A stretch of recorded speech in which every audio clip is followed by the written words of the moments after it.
I just want to bring it to the attention of others that there are so many scriptures in relation to telling us, teaching us to talk to God first, to put God first in our lives. In Exodus 20:3, it says, "You shall have no other gods before me."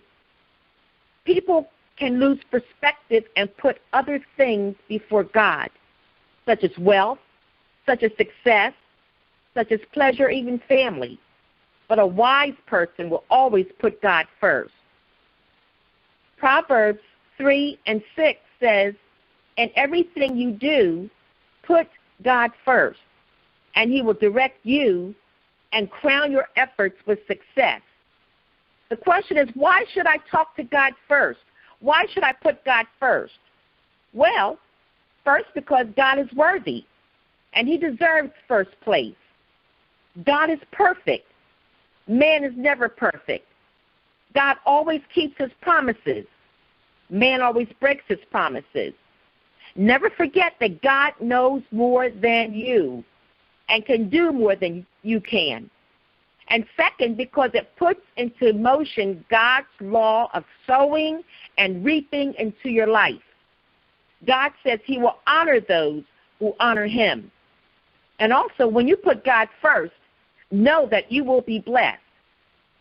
And finally, Deuteronomy 28:2, it says, "That all these things shall come upon you and overtake you, because you obey the voice of the Lord your God."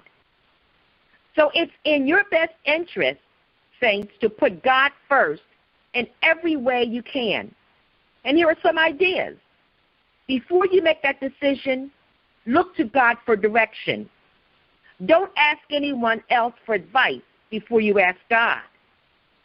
When you have a need, talk to God before you mention it to anyone else.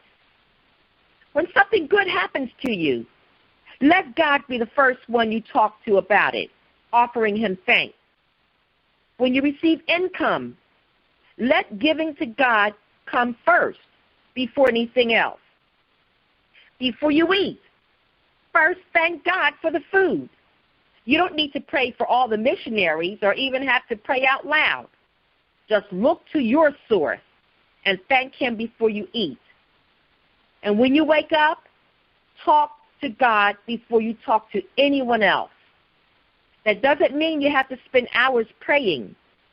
It just may mean just by saying, "Good morning, Lord," but always keep God first. Always talk to God first. Every day before you listen to the world news, go to the Bible and listen to some of God's good news. And what's some of God's good news? His Son came on the earth. His Son was a great example for us. His Son was only here for 32 years because his mission was to die on the cross and 3 days later be resurrected to say, "I have all power. All power belongs to me."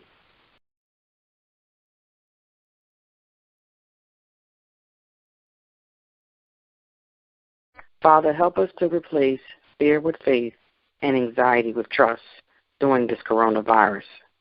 You have given us examples of great women and men of the Bible who struggled with this, but overcame it with the power of prayer. Protect our families and children and give us peace while you heal our land of this virus. Give our leadership wisdom during this time. Let this unification prayer be sealed with your love and strength as we keep our faith and trust in our almighty God. In Jesus'